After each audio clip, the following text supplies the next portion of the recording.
how do you go from a seed of an idea to a polished idea with as little friction as possible? Welcome to episode 12 of Tool Use. This week, we're going to be covering AI tools for efficiency. We're going to be showing you how you can prioritize your tasks, how you can track your activities, and give you a quick masterclass in rapid iteration.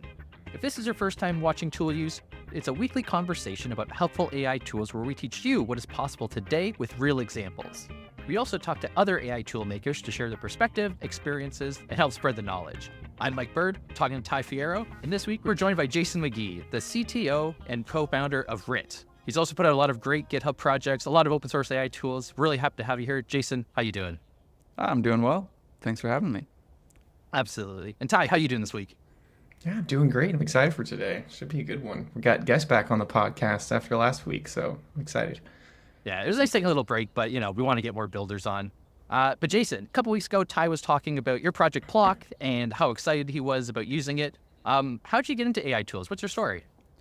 I last worked at, before this company, a company called Data Robot. So before that, I built a startup with a few other folks in the B2B SaaS data space.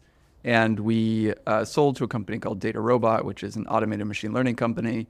And during my, kind of entry into there and after we integrated our tech, I found myself looking at how they were doing a few things, especially related to their image classification models, and had some ideas and wrote some specs and kind of suddenly found myself on that team. And then I started doing a fair amount of research and engineering in the neural network for tabular data space. So spent a lot of time doing those sorts of things, working on new techniques, trying to make it efficient, because folks were telling me, higher ups, hey, we need neural networks working as some of our top automated machine learning models. They have to run on CPUs, they have to run fast, low RAM, make it happen kind of thing. And it was oh, okay, you read some white papers, what are people doing? What's going on? I had just done the Fast AI with Jeremy Howard course. This was 2019 or 2018, late 2018, early 2019. And I, long story short, got some things together that were working and got neural networks competitive in that kind of constrained context. And learned a lot while doing that, and just kind of got used to using AI for a lot of different things. And then LLMs kind of came along, and I see LLMs, some of their most useful attributes just as these fuzzy functions, and that's kind of the core use that I have. I unlike probably both of you, don't have these set of all these tools that I use that have special purposes for all these different things. I use them in development for, the purpose of being a fuzzy function. It's hey, I need this thing. And LLMs have this cool use case where you can specify, here's exactly how you have to communicate this information to me, in this spec right here, do it, and you can, specify that and say, hey, give me this thing that looks like this. And it's great. And so there's just so many opportunities now where you can just fulfill your own need very quickly by saying, I need this thing to look like this. When I tell you this, tell me this. And that's it. And it starts working. It's crazy. And so that to me is some of the huge power that comes behind, this kind of new wave of software development. That's really interesting. So you say you don't have AI tools for every one of your workflows, but I'm sure you're probably using some AI in development. Were there any tools that you do use to help ship faster? Or yeah, I have a browser window with Claude. Seriously, I've tried doing Cursor, and it's hilarious. My previous company was called Cursor. We had Cursor.com, and now those folks have Cursor.com. So there's but their company's much more successful than mine was. But the tools that people have made they're cool, but I see them as they tend to get in the way of my workflow. I have ways I like to do things. I'm an IntelliJ fanboy, the JetBrains stuff, and I can't get out of it. It's that's what works for me. That's what works well, and they don't have native AI integration stuff. I do use Copilot, like occasionally. I have it on, like I have a hotkey for it. I absolutely do not do the real-time autocomplete. It slows down the editor slightly and it just bothers me, and the like quality of the output's not good enough. And so like if I need to, I go to my browser window and I use Claude in that way.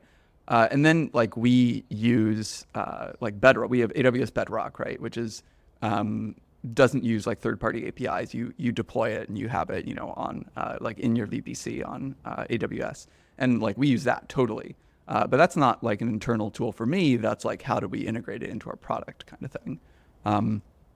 But yeah, and then if I need to for creating something that has some structured output required, like tool use is like absolutely centric to almost every time I call the API, like via code, I'm using the tool use API, or if I'm using OpenAI, like the function calling API.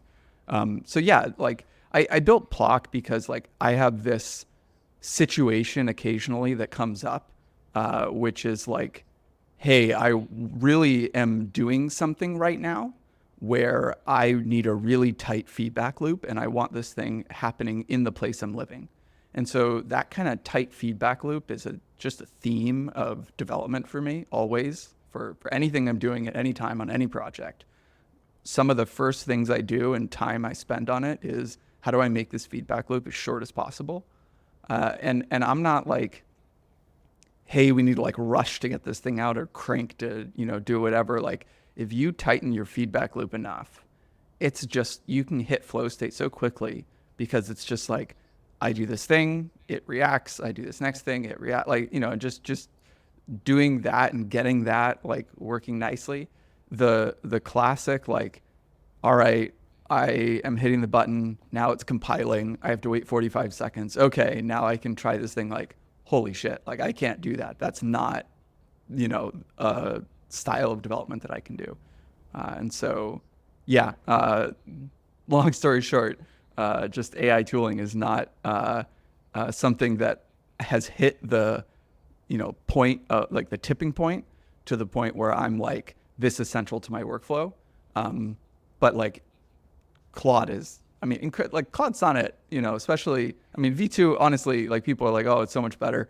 Like there might be a small step function there, but like it's already so good. Like I don't like the O1 style of wait for this output. And I don't think, honestly, that the output is better than Claude Sonnet 3.5. It's just the best model I've used. I like the idea of local models. I have local models in my terminal and Olama and all that stuff. I've used Open Interpreter, and like you can hack some cool demos and all these things, but I just keep coming back to the dumb classic browser window, boom, boom, boom, get what you want. And I don't know. I feel like people, maybe they're not holding it right or something. I'm like, how, like, why are you looking for all these other things right now? Because this just works so well. Maybe like, I don't know, editing is like key. Anytime I see people doing this, I feel like they're doing these like either long chats or starting new chats. And I'm like, 9 times out of 10, literally, I am clicking an edit button and rewriting a previous message and iterating. And it's like that, that's how you get to where you want to get. And you like anything that is not output you want it like out of your chat, right? Because it's just going to pollute the like next responses that you're going to be getting. And like plain text is fantastic. And you can get, really close to what you want with no effort by, yeah. Anyway, I'll get off my soapbox, but it's probably goes against the whole philosophy here. But I think we're gonna hit practical tool use like very soon. But right now, like a huge amount of the power of these models is just the plain text, and so I don't know. Yeah. Yeah, no, I don't think it goes against the philosophy at all, because we're really trying to help proliferate and encourage people to build their own. Because I found, similar to that, sometimes it gets in the way where I go to Claude, get some output, and I'm not very experienced with Python. I've traditionally worked with Go or TypeScript. So when I put it into cursor and it's like all the indentation wrong, hit tab, and then it does the cursor tab and just like starts jigging things around. and I've had to end up switching over to NeoVim for a lot of it. But having things really tight, like you're saying, the tight feedback loop, I came up with this one tool, AI commit, where I just type AI commit and then it takes the diff, writes a message. It's one of those things where I can use the local models for that because it's a very narrow scope. It doesn't require a lot of complexity or whatnot. But that's one of the things where, you know, it saves me a few seconds. Like, it's not revolutionary enough to really catch fire. But I think as more people start kind of chipping away and building these little components, it could contribute to something more powerful. Because I do agree. Most people we have on the show, they're like, we use Claude, we use Cursor, and that's about it. The rest is just, like you said, demoware, things to try to like experiment with. And I do think we're going to hit that inflection point at some point. Yeah, totally. And even depending on how the models can track. Because like you said, O1, so when I first used O1, I didn't think it was better at all. Ty taught me some ideas for how to better prompt it. And I was getting pretty good outputs. But yeah, then you're waiting around for 30 to 45 seconds and it's not conducive to a rapid workflow. But there probably will be some point when it can operate as like the intelligence behind an orchestrator, and it has more, it dishes commands more rapid feedback APIs. When you have asynchronous tasks, probably. Yeah. Like, hey, can you review this code for me? And then you continue with what you're doing. Anything you'd ask a coworker to do where it's going to have some like, you know, you're not going to be waiting there like, why aren't you giving me real-time feedback on my PR right now, you know? And actually, just on a note, because you mentioned how the rapid feedback loops were a big part of your philosophy and your development style. Since you are very capable of putting out a lot of projects and delivering a lot of value, do you have any other advice for how you build these tools and other like heuristics or philosophies you adhere to? This gets into like human behavior and psychology, I think. You know, the world and doing things is like lonely.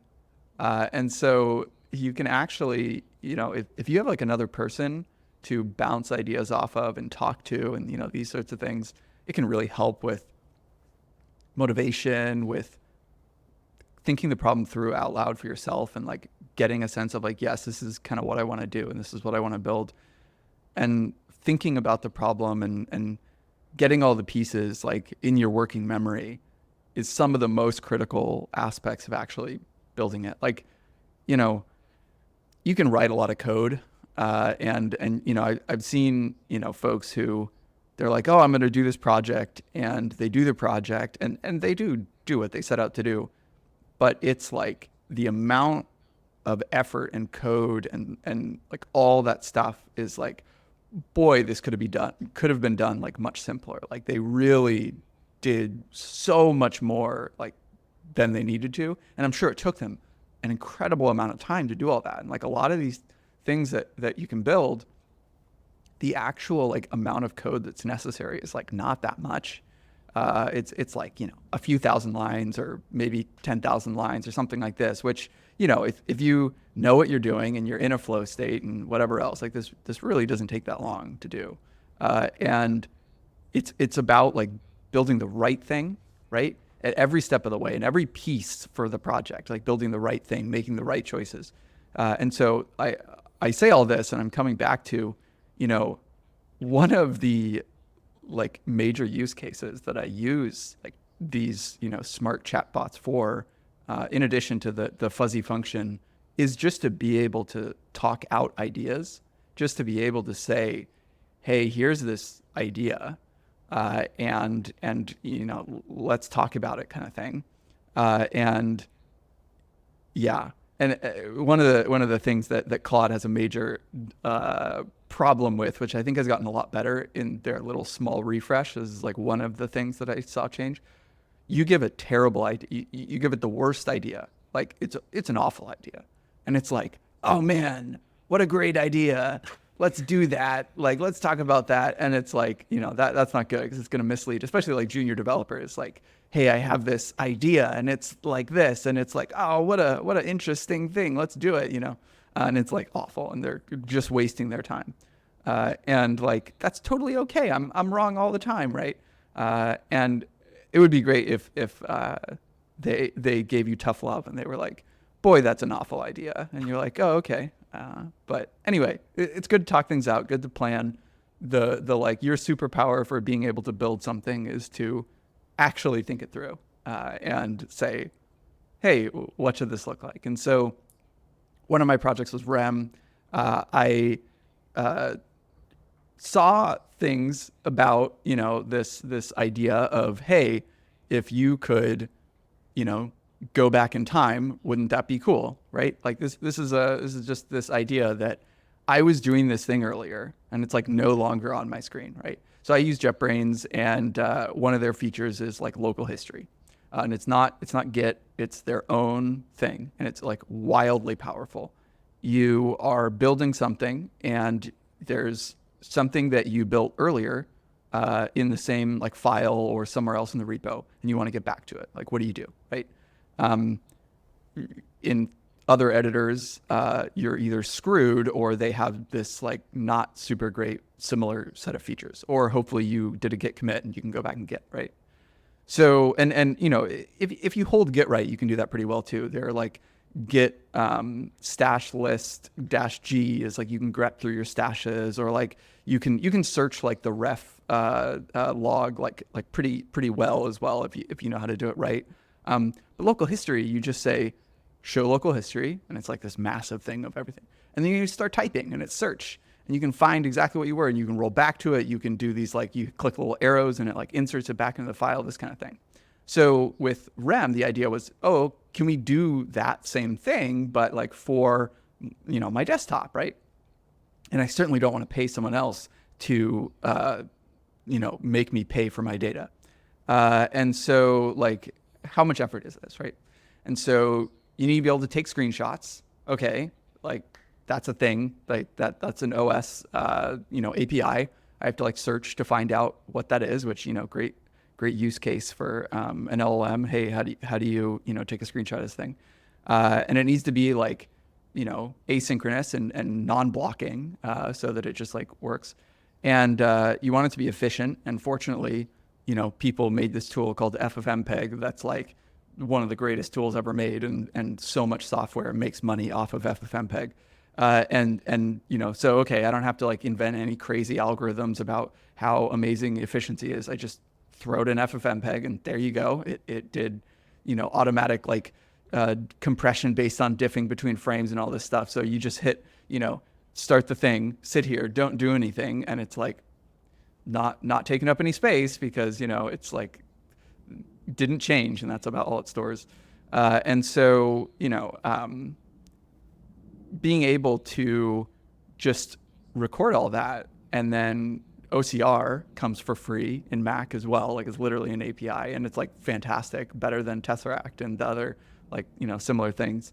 And then you just index it, and then now you can just like scrub back in time or search and find this thing that you were looking at the other day, and like copy and paste and go back to what you were doing. And like that's the major use case. It's like there's so much you could do with this. Like that's such valuable data, and like you could build a model and make some huge workflow and do all these things. And like I've experimented with that a bit, but like it's not my primary need. And like there's something really to be said for the difficulty of working on a project that isn't like serving your primary need, right? It's just like this isn't providing value to me, so like it's hard for me to continue working on this. And like that's definitely one of my flaws as a developer, is like I work on something and it's like, okay, this is something that like fills a need for me, and then it's like, oh, there's this pain point, and really that should be fixed.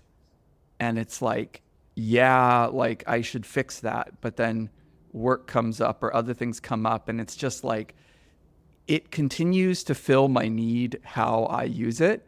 And like that sharp edge that someone else like is getting hit by like isn't hitting me. And so like I think one of the things that I need to learn how to do better is in terms of like marketing open source to convince other people to help contribute as well.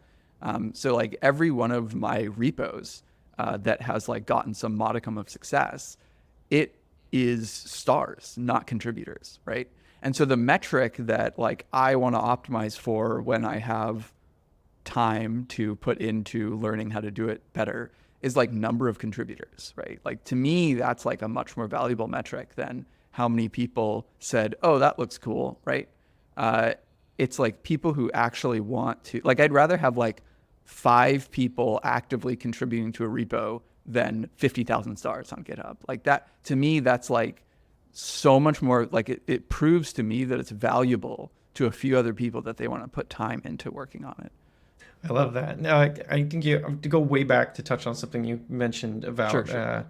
Claude and how it like sometimes is just agrees with everything you say, and it's just like, oh yeah, it's a great idea. Like Yeah. I've run into that in my own things so many times now that every Claude project I make, I add in the custom instructions like, you can tell me I'm wrong. Like it's okay. Like let's have a conversation about this. I just want the right thing, not the thing that you think I want. Yeah. So anyway, I think that's really useful. But I kind of want to touch on this. I read one of your articles from a long time ago that you wrote that was the make something real. And I think there was so much value and so much alpha in that I think I would have benefited a ton from reading that if when I was first starting developing. I'm a self-taught developer. I taught myself how to code. I learned JavaScript and wrote around in JavaScript, and then I learned React, and I was like, all right, now I'm going to build a company around around a React app. And I did the classic junior engineer mistake of spending 5 months building things that no one wanted, Yep. not talking to people, not scoping things down properly, not really even knowing what I was building, just kind of building for the sake of building. Yep. And it was, I wasted 5 months. I mean, there was no recovering from that. There was so much tech. I mean, I learned a lot, I guess, so maybe it wasn't a full waste, but I mean, you had this formula that you put in there of this intimacy with an idea plus a clearly defined scope plus prioritization plus focus equals flow. And I read that and I was like, whoa, yeah, that's powerful. And I think the most interesting part of that to me is the intimacy with an idea. Like you really need to understand what you're building. Like really, really at a deep level, you have to understand why you're building the thing you're doing and what it is before you can really start breaking it down. I was curious if you have any more or if you can elaborate on that a little bit and any other kind of tips you have for ambitious builders. Yeah, sure. Oh man, yeah. I mean, it comes back to what I was just saying. Like, you need to be feeling your own pain, right? Like the companies, the people, the projects that are all the ones that explode in, popularity and success and all these things is someone who just feels incredibly passionate about solving a particular problem because they're like, I just want it to be this way. It has to be this way. This is how, you think of any classic successful founder or developer that like people look up to. They're like, no, it has to be this way. And that's like intimacy with the problem. That's like, this rubs me every day. This is, whatever it is. There's like a thing I've been playing around with recently. I've gotten into graphics like quite a bit because for I have like a bunch of different reasons. I was actually talking to Mike about this a little bit. When you're marketing, when you're building, when you're doing anything, new ways and figuring out good ways to communicate information to people, I think is like critical. And graphics often is a really good medium for communicating that. You see things like 3 Blue, 1 Brown, like Grant Sanderson's Manim style of communicating. I mean, honestly, and to me, that follows like Sal Khan, like from back in the day when he did the like black background with painting, writing digitally on it to communicate ideas. Like this is such a powerful idea. And so having expertise in graphics to me is like a huge potential for like growing as a developer. So I've been spending some time there. And some of these ideas around being able to not so when you're building games or building things, you tend, like, people have classically placed lights and occluders like all over a scene, like manually, right? And that takes a huge amount of time. And so if you can instead physically simulate this and just think about the surfaces or the meshes or the other things that you're putting into the scene and simulating the light according to like, hey, this thing is emissive, and that's it, then like you save so much time. And so like all these developers are working on a number of techniques that are turning like, doing these like radiosity style techniques where you're not having to do all this stuff manually. And it comes with the benefit of you're not faking it anymore. Like you're actually, simulating it realistically, which means it looks better and like all these other things as well. And it's all these people who are passionate about like, I want this thing to look good and not take my time and do whatever. So they're passionately developing these things and they're moving incredibly quickly. And it's like a similar thing to that, where if you have something that's like, I need this so bad and I need to take it and put it into the world, like that's huge. And like, when you're about to build, stop and go for a walk and think about it, right? And really think about, what is this like, what do I want? What is this thing that I'm trying to build? And what is this thing that I really like want to take and like put into the world? And like that, and like that might be orthogonal to like actually making money. And like that's a problem, right? And so understanding like how to market something and how to make something profitable and how to like actually get an income from things that you're building is like, that is not a like taking something and making it open source and figuring out a way to generate income from that as well. That's an area that like I'm not the right person to talk to about that, because I haven't done that. I tend to separate those two things. If I'm working on a product like that's marketable, from a company perspective, like that tends to be separate from the open source things that I do, and the like trying to help like with education, or trying to help, which is like a huge area of passion for me as well. And so like, maybe someone can find that like thing where it's like, take this thing and like, here's how to provide value and make money. Maybe the guy who made Screen Studio would be, if you can get him on the podcast. Although I don't know how into AI and stuff he is, but he had this thing. I am going to fill in the blanks a little here. I don't know him intimately. I've talked to him like once, but I would assume, based on my own experience, that he probably saw video recording tools and was like, man, these suck, right? This looks so bad. Why is this the world? Why is it that these things are so bad? I can do it better. And was just like, what makes a good demo? What feels good? And you see, like, that is why Screen Studio took off, was because people made a video and people are like, holy shit, that looks so good. Like classically, people could totally have made these same videos, don't get me wrong, but they would have been using like Adobe Premiere. And like, I mean, I'll get political here for a moment, and like, Adobe, like nobody likes Adobe, like get away from the Adobe stack, right? But like you can't, because they're like fantastic tools for doing all kinds of stuff. So it's like, I use Figma. I don't use Photoshop and Illustrator anymore, right? And that like feels good every time I open Figma. It's like, oh yeah, not Adobe. I'm not paying Adobe however much money. And although, people also pirate Adobe software, but it's a separate thing. Anyway, so yeah, I probably didn't give you very much more alpha or very much more whatever. I don't know how many formulas, honestly. I don't remember writing that formula. I'm like, cringing a little bit, but hopefully it provided some sort of value. I think I just used that as a medium to communicate what I was trying to communicate. I still want to stay on the topic of the blog post, because I do think it was phenomenal. There's one thing, and it's actually related to the marketability. You talked about the importance of polish, getting a user's first impression, adding a bit of juice, and making sure it's like a delightful experience. Yep. But you also mentioned avoiding perfectionist paralysis, which is something that I know I'm guilty of. Kind of scared to like be vulnerable, put things out there. Do you have any like guiding principles or heuristics for when is it good enough, or is it just vibes for you? Yeah, perfect is the enemy of good, right?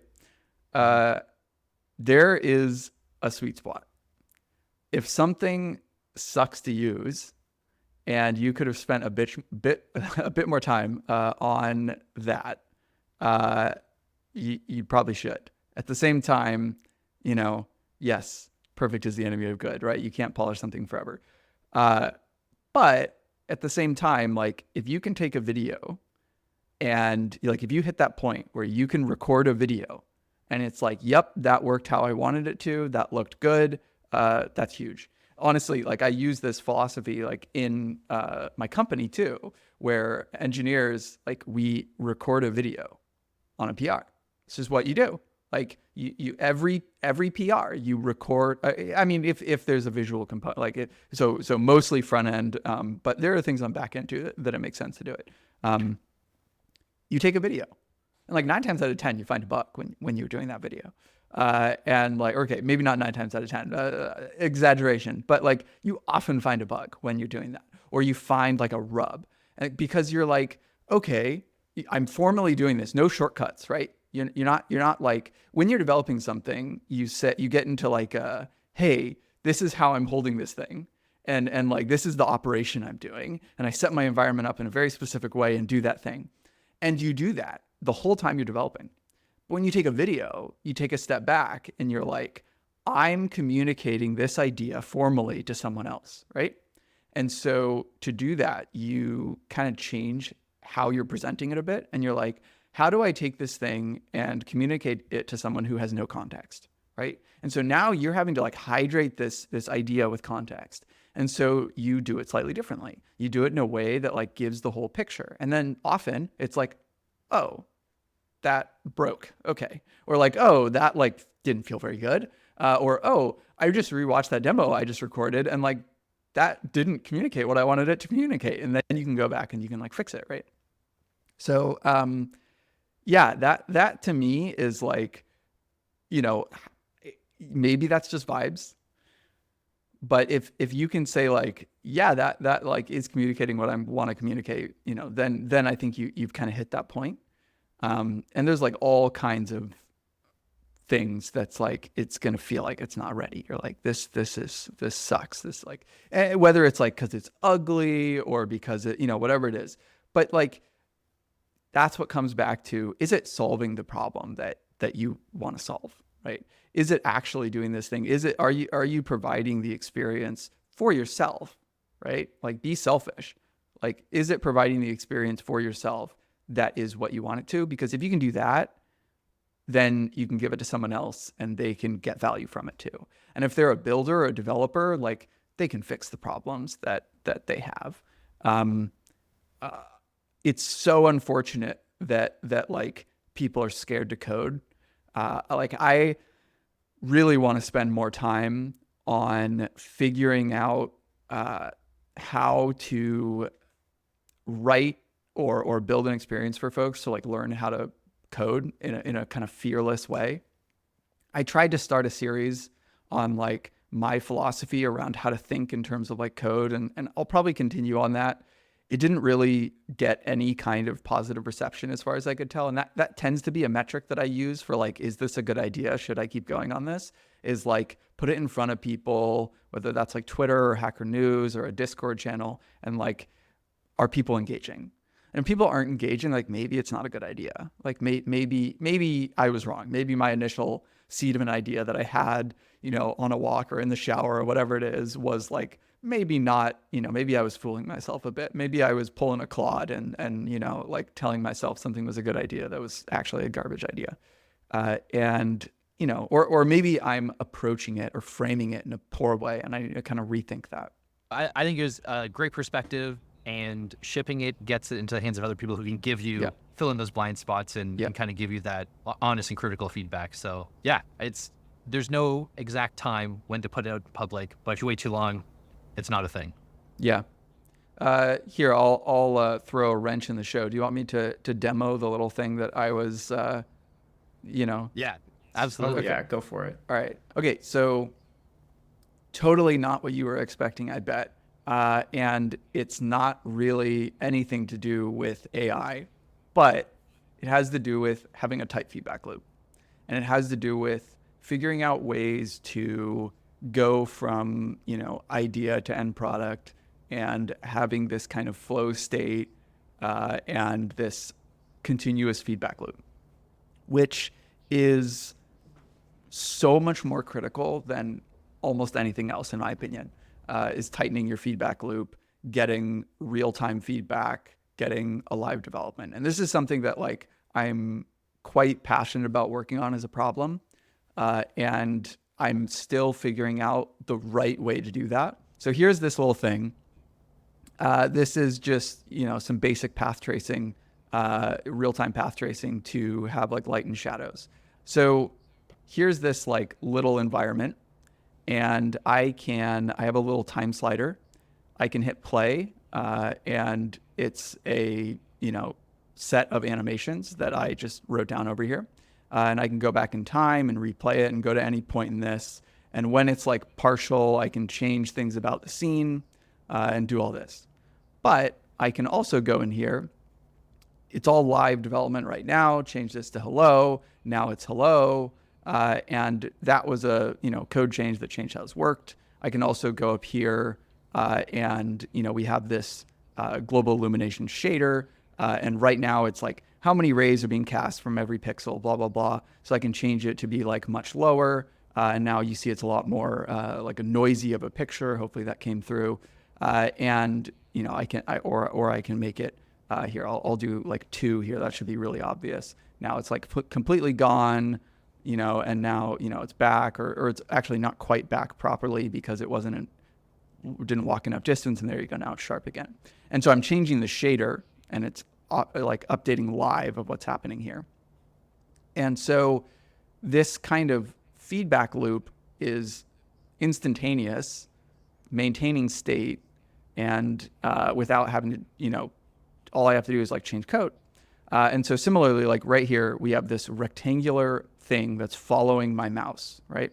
And so I can turn it yellow, and then I can make it, let's see, this is a rectangle. Let's make it a circle instead of a rectangle. And there you go. I hit save, like if I just go back here and hit save again, there you go. Now it's, that kind of thing. And so this kind of situation is like, I can build an animation, right? Like to communicate something like this thing. It's like, okay, I'm trying to communicate this thing. And there's like this like set of, whether it's like motion canvas or Manim or these sorts of things, but I can entirely, without leaving this, I'm not closing something, rerunning it. I'm not, waiting for a compilation. I'm not going back and forth and like, I guess React has made this feel a bit more normal, being able to work on something and kind of updating, but especially in like other contexts, like this really isn't as much of a thing. And so this is something I've been continuously kind of thinking about in my head. And this is like a current, I haven't like released this anywhere or put it out there. But this is like a very early kind of prototype that I was like working on to, I didn't spend any time on polish or whatever, you can see the ugliest time slider you've ever seen. But I'm still exploring this thing, right? I don't know. This is probably very different than the standard demo. Like I'm not selling you anything. I'm not, telling you, oh, look at this, thing that Claude did for me or whatever. It's like, how do you go from a seed of an idea to a polished idea with as little friction as possible? And like in the same vein, like how do I take this thing I'm trying to communicate to you and like put it into a form where I can communicate it to you? And like this kind of live canvas thing is something I'm playing with, and like, I like currently I didn't add like being able to draw here, for example, but we could do that without too much effort by storing, every time you like click, it stores it in a texture, and you keep that texture in memory. And whenever you're, you have this like draw function that's just like, you have a draw loop. And so you just store anytime you click in this texture, and then you can, keep it there. And you can have an erase function that basically just draws like 0 alpha, and then you can erase, and like that's it. And, so you could have like this little draw, and then you can do things like lazy brush where you like, add some when you actually draw, it doesn't draw immediately. Instead, there's like friction, and you have to like kind of pull it, and you can do these like really beautiful, smooth TL draw kind of style drawing experiences with like very little effort. They did all kinds of things to make it way, way better than that I'm describing, but like that alone usually can make for a pretty nice like drawing experience, like that tiny polish. This hits home for me because I completely learned how to code everything in P5.js. I started learning from code, learning JavaScript, not through tutorials. I think there's a guy named Daniel Schiffman on Yeah, YouTube, I yeah, think. totally. And yeah. And I've watched like so many of his videos. And that's the brilliant thing about this closed feedback loop is like you can change a single thing and you see it directly on the screen. It's like how I learned for loops. It's how I learned nested for loops are a bad idea. It's like you can see how crazy it gets when you nest 3 different for loops in a row and put different functions all over the place. I really, really loved learning P5.js. And that's how I've told some of my friends to start learning how to code is like, Mm-hmm. because if you can code like that and as you're typing, you see things change. It just completely changes the way you think about coding. And maybe it's probably done a little bit of detriment to my brain because I'm not as good at backend anymore because I love having the type feedback and seeing these things. So I try to make backend development a little bit more like this as well. But anyway, this makes me really happy to see because I spent months of time, full time, spending 60 hours a week doing nothing but making cool little drawings in P5. And I don't think I would have made it as a developer if I didn't have done that. So I wonder if this kind of fits back to the thing that you're saying about making some sort of tutorial for people to learn how to code in a way that's interesting. Like, I think this is fascinating.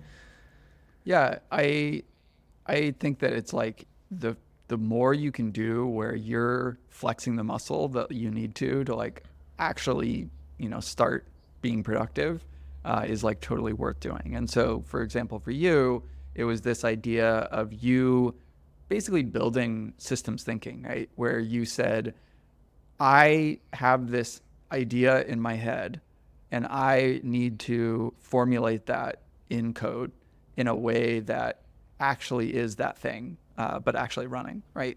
Which is, man, like that to admit, like this comes back to my like entire philosophy of just code and building in general. Like I feel quite strongly that it's like, people like, oh, like, you're a software engineer or software developer or whatever. Like, it's like this, it's like my, what I chose to do as a career kind of thing. And to me, it's like, you know, uh, if I couldn't write like with a pen or a pencil, I wouldn't be able to like write down thoughts, like let's say computers didn't exist or whatever, and like pre computers, and you're just like you can't write. You can talk and you can talk to other people, but you can't write.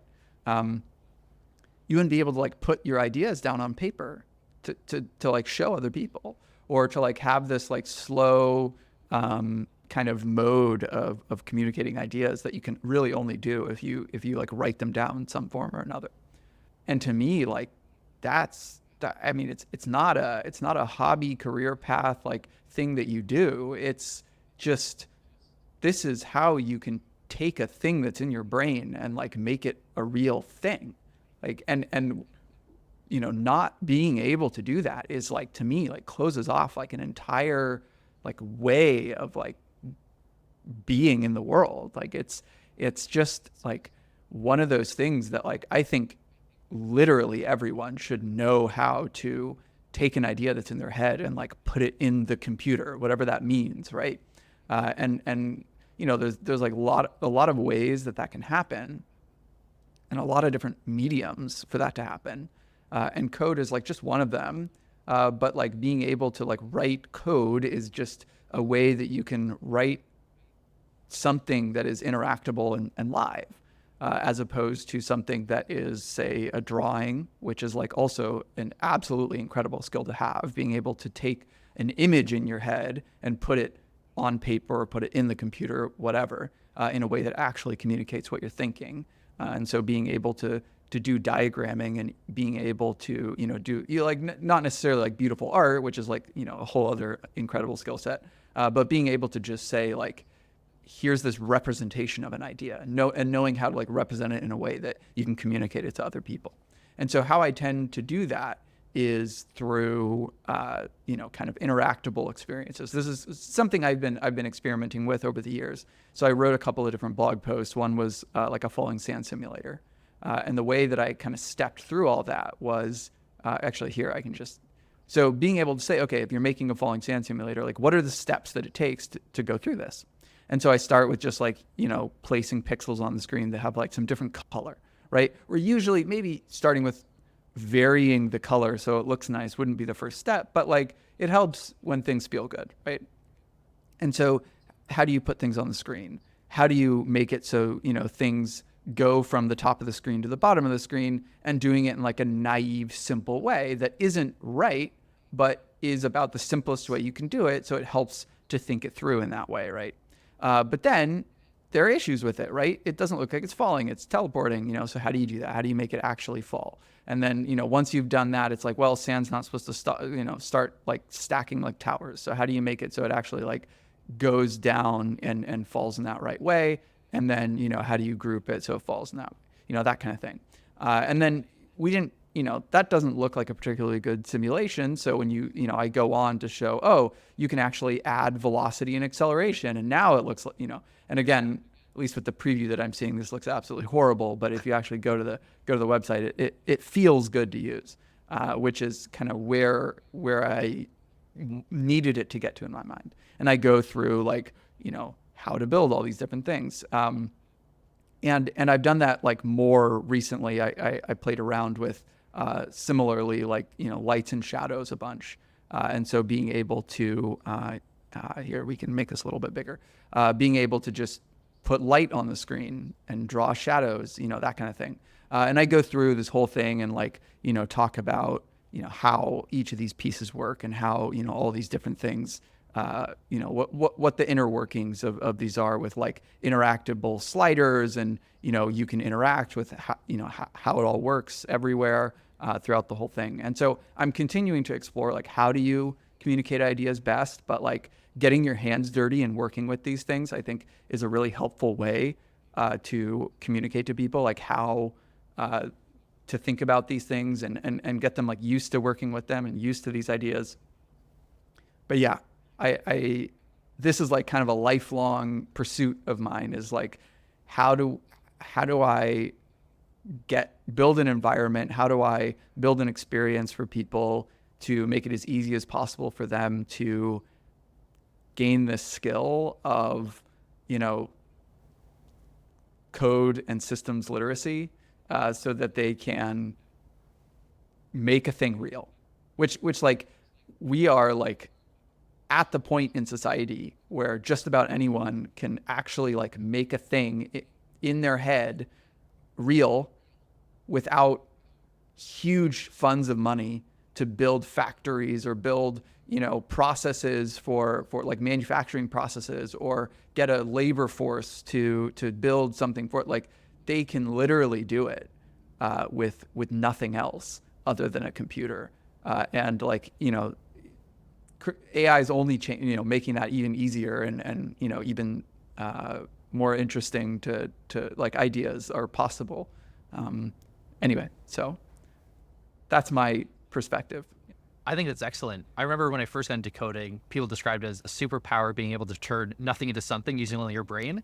But it's less of a superpower, more so just the process. And like you said, AI is lowering the barrier to entry, allowing more people.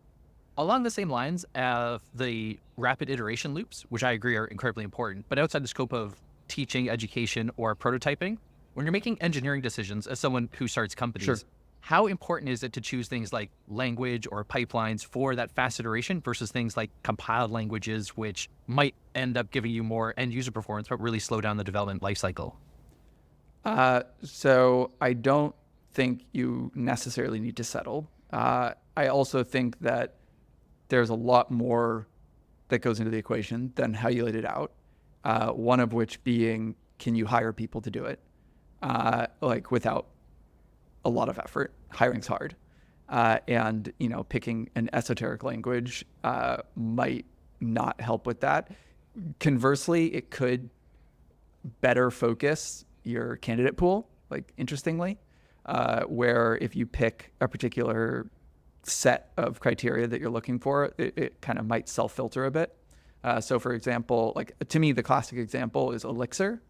It's going to be significantly harder to find people in general to build Elixir, which we don't currently use Elixir in the stack, but the folks who do use Elixir are kind of self-selected to understand, like, because why the hell would you use Elixir otherwise, right? Like, it's a pretty low percentage use language. It is weird for people who have come from like C-like languages and imperative languages. Like, what is this thing? I can't set a variable to a different value. Like, what? Like, I can't, like, that kind of thing. Like, that the caveats, but effectively, that's how it is, like this purely functional kind of language. And so people who actually get it, and people who actually like understand like where the power comes from and like what it's useful for and like when you use it and why, probably gonna help with the thing that you're doing in that language, right? So like you can self-select to some degree, but yeah, there are different things, but like you can make decisions that make your life easier. So for example, when you're choosing like a framework like that you're working with, like making the fast feedback loop to me is still important, right? So we use like Kotlin on the back end for a bunch of very specific reasons. Like there are requirements for using JVM for certain things that we do. And it was important to me to choose like our web framework that we use does have the hot reload developer experience so that you can like build the API and like make changes to your, you have the, whether it's a test or the client open and you're doing things, you can just make changes to how the API works and like see it happen, right? And similarly, like if you know how to hold the tools right, you can make a faster, developer experience, like, make it faster for yourself. Like if you can write a little script that writes to the database to update a value, like to seed something so that you can, continue on with the thing that you're building, like that's probably going to be faster than actually, if it requires like a sign up flow to get all the data in there and the user needs to like create this entity and take this action and do this thing. Like, when you write tests, you'll probably do that at some point anyway. But like when you're in that kind of like initial implementation stage, being able to just directly write the data and have something you can work with is powerful, right? So like all that being said, I don't know, in this day and age, like client side, there are a lot of choices. Choosing React pretty much simplifies who your hiring pool is. And like, it's a pretty good experience. It comes with like a lot of trade-offs. But if you're building like especially business centric software, like anything in the like enterprise space or anything where, you're, I don't know, building for businesses, like the slowness of React and those sorts of things are kind of a drop in the bucket compared to like, the it kind of unlocks a lot of hiring pool for you, that kind of thing. It makes it easier. And it's like pretty good, like real time you can develop and, you can do styling, you can do code, and you can do all these things. If you hold the tool right, that kind of thing, it kind of comes back to that.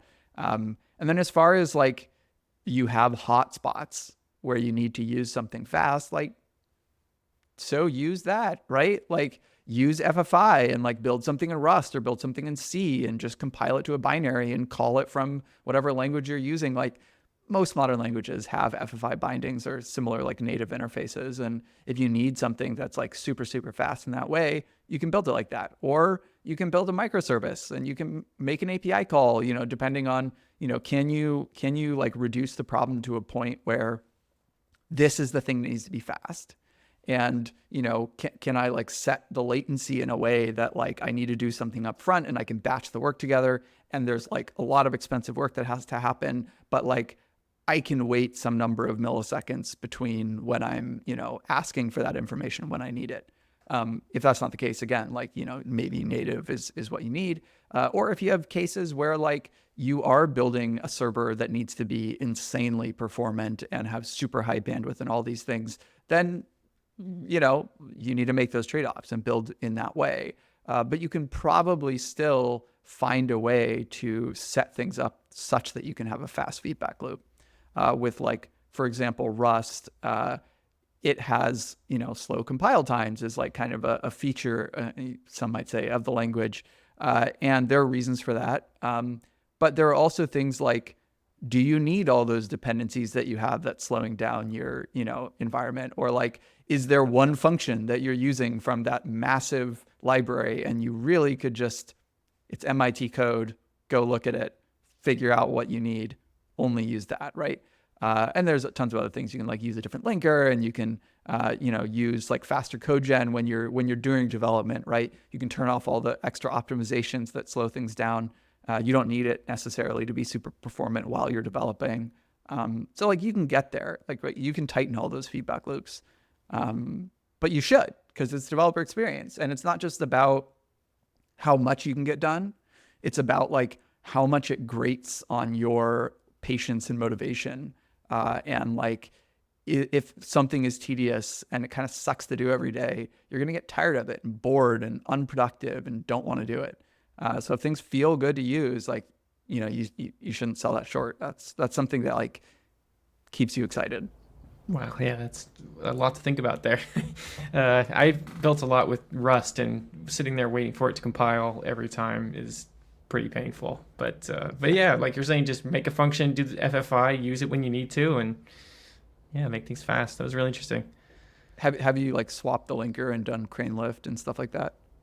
I haven't done that yet, though. No, I've speed it up a lot for what it's worth. Like you can, yeah, if you just Google, like look for a blog post on like how to make Rust compile fast or something, like there's just a few steps you can take that help a lot.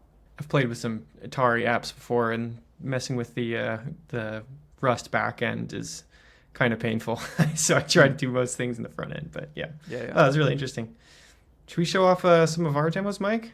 Yeah, for sure. Okay, this week what I built is something that I've actually, ever since I built it, been using it every day, which is actually pretty crazy. So it's been really helpful for me. I have a problem where I have just a lot that lives in my head. And when I wake up in the morning and I sit down at my desk, I'm like, well, what's the first thing I need to do? And there's a lot of thinking involved. There's a lot of like really trying to think about what exactly I should start on and what is like the highest leverage task to start with. So I wanted to build on a script Mike built a long time ago, not a long time ago, it's like a couple weeks ago, called Shallowgram, which is fun play on Deepgram, but uses local whisper, which is called AI prioritize as part of our pip package.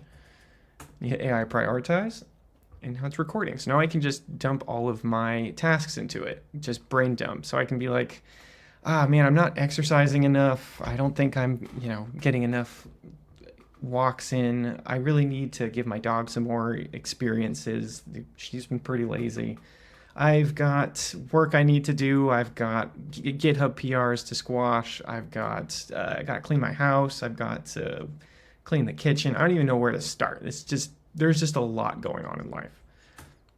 And then it just takes that whole recording, analyzes the entire brain dump, and then uses structured outputs, which I think are criminally underused in the AI space right now. And it should analyze it all. So, you got a lot of it on your plate. Let's sort it out. And then it takes all of those tasks I have and prioritizes them high, medium, low, and then gives you kind of the details. So yeah, complete your work tasks using GitHub PRs. Yeah, let's clean the kitchen. Let's give your dog more experiences. Sure. And it kind of just gets all of the tasks out in there, and then it analyzes it. And something cool with structured outputs is the order matters, right? So I kind of like, all right, let's just say a supportive message. Let's put all of the tasks out there. Then let's analyze it. And then let's see what the next steps are. And so it kind of has this little analysis. Then it's like, all right, well, tomorrow set aside an hour or two to focus on your GitHub PRs. Yep, do your urgent work tasks.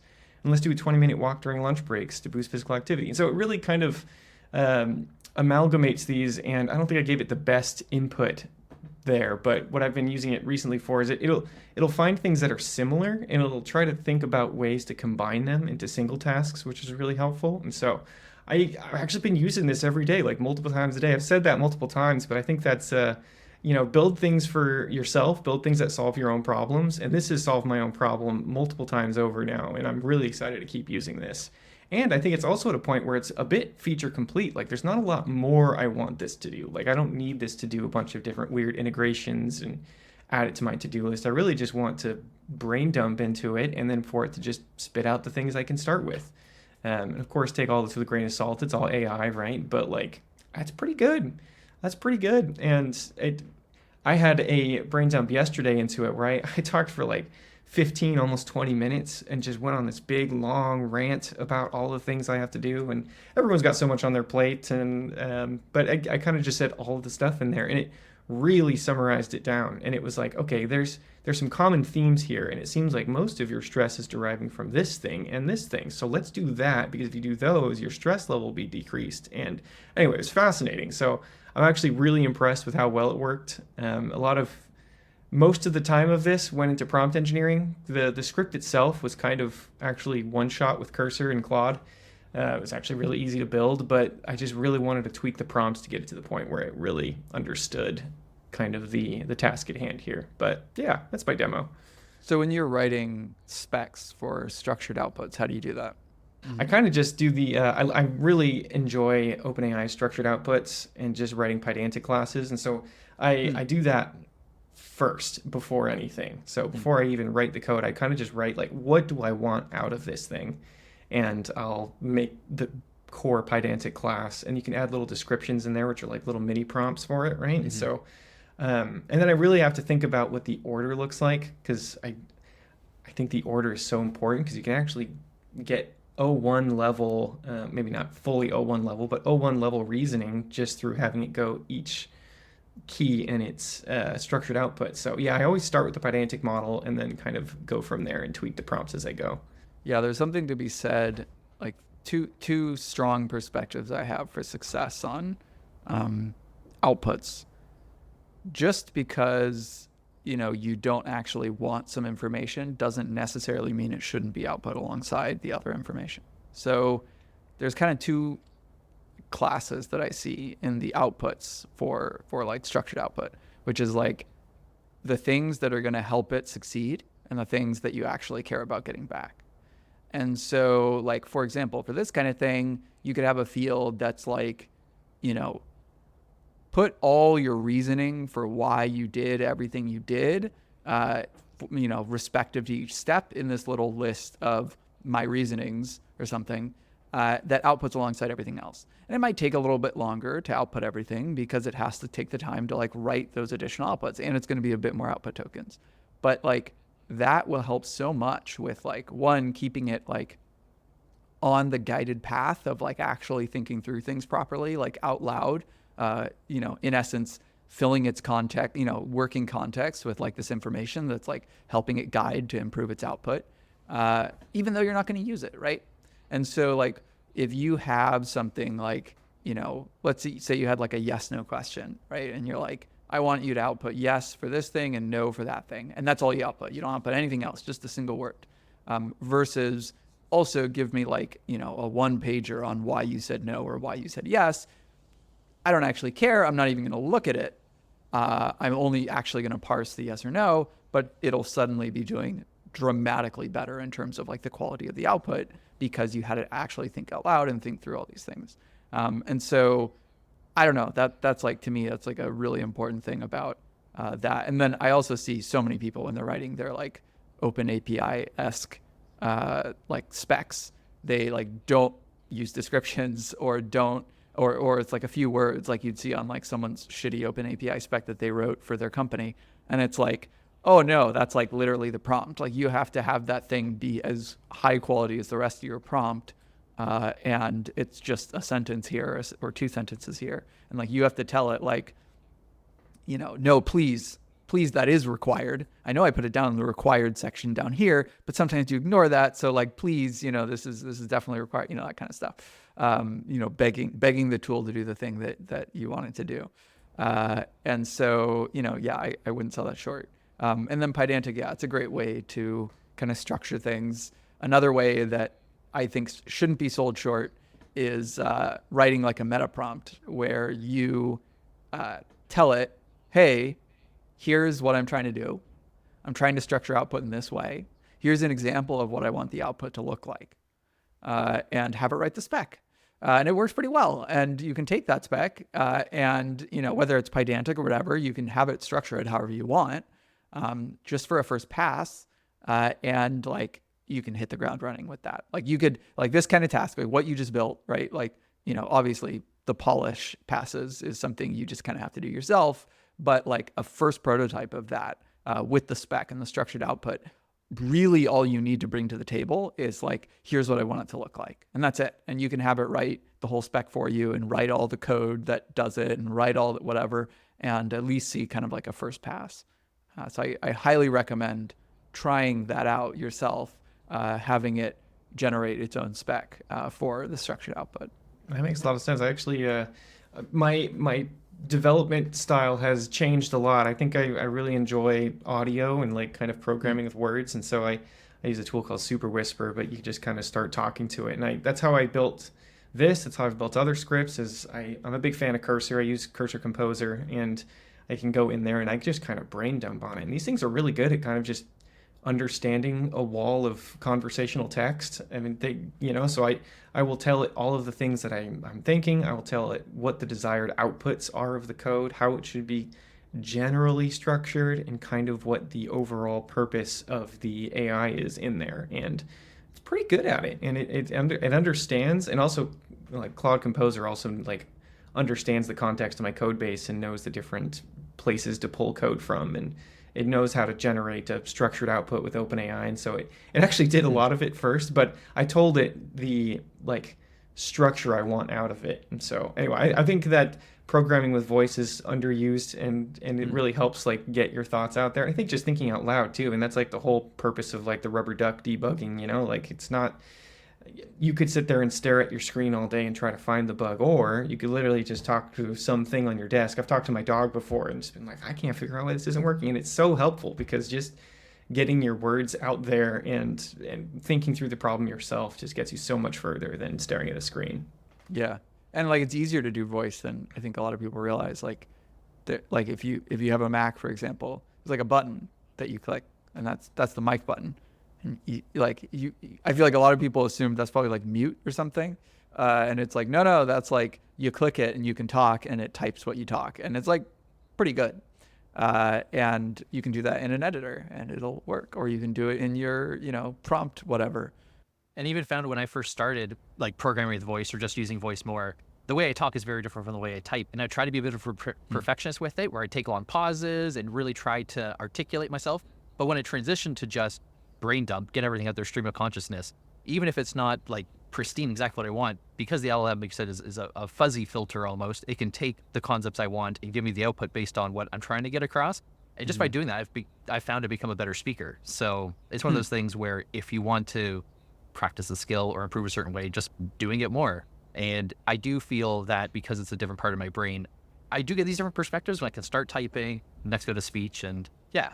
It makes you a better prompter too. By just like prompting via voice, I think it makes you think about it a lot. I think if you have like production level prompts, like definitely take your wall of text that you created and hone it down a little bit, but it makes you think about all of the requirements and how you would actually like ask for something like this from an intern or a junior developer. Like these are kind of the steps that I really need to work through. And if you just type it out, it's a little bit more robotic and it's a little bit more structured. And so I think prompting via voice is super underused. But anyway, Mike, I want to see what you built. On the theme of efficiency, I strongly believe that you can't improve what you don't measure. So I wanted to try to put together an AI-powered activity tracker where a process will kick off, get something running in the background, so it's able to help show you how you use your day. And I put in the pip package, so all you need to do is AI log and then your activities. So recording and episode. Send that through. Oh, I was actually debugging my code before. So one feature of this is if you have a task in progress and you enter a new task, you can just simply yes, and then it'll transition from debugging my code to recording an example, recording an episode. And then when you're done doing that certain task, or you want to go into the next one, you can simply AI logged, and then it will stop the activity.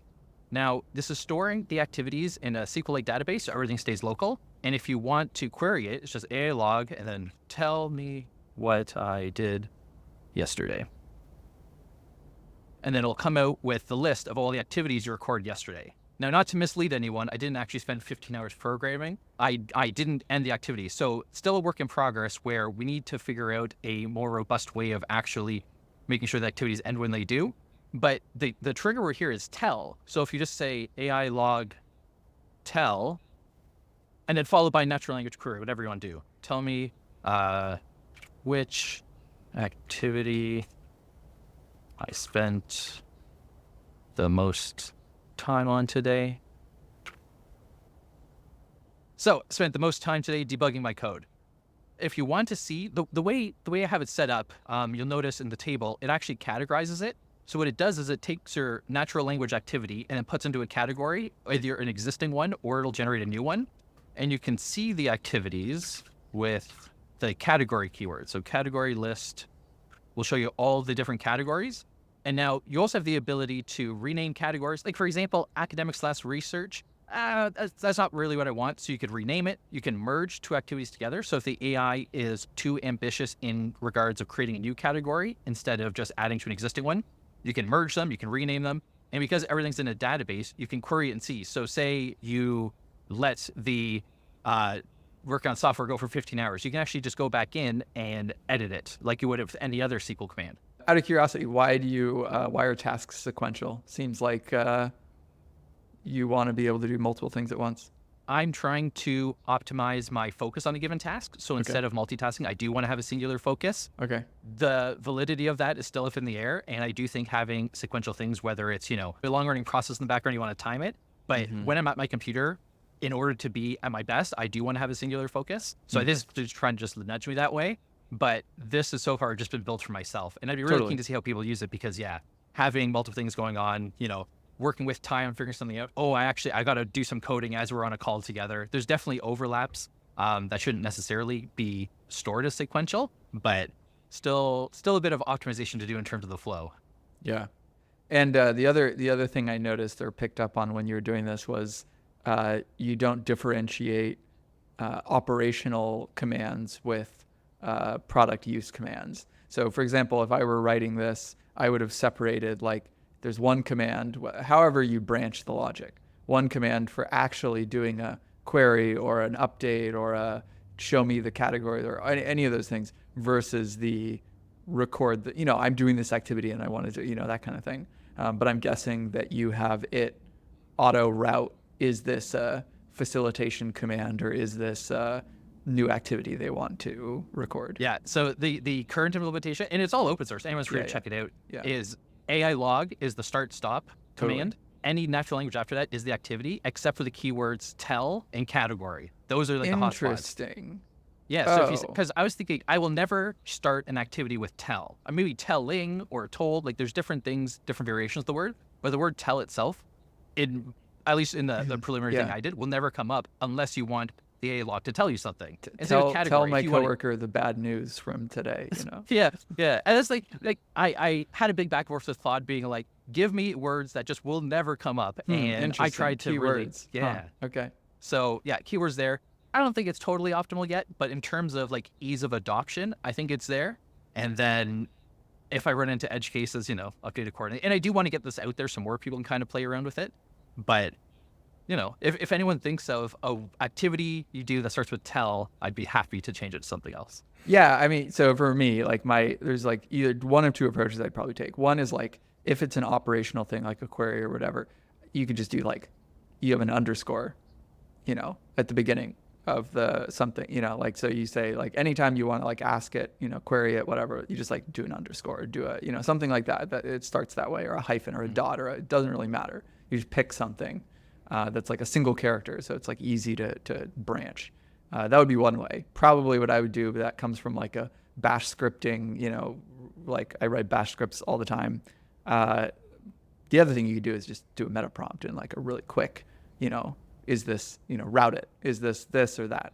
But yeah, because that should be super short. I don't know what model you use locally. Is this entirely local, or was that you? Oh, that was Claude Sonnet, wasn't it? This one was Claude. I have it set up. We have an extracted AI service where you can default to everything being local. But during development, I like to minimize the failure states. So I find local models just have a higher instance of producing invalid code. So I'm let's just get it Sonnet, get it optimized for that, and then we'll start transitioning into the locals and see how we can, make it more robust. Yeah, makes sense. That comes back to Mike and I were aghast at your your use of phi.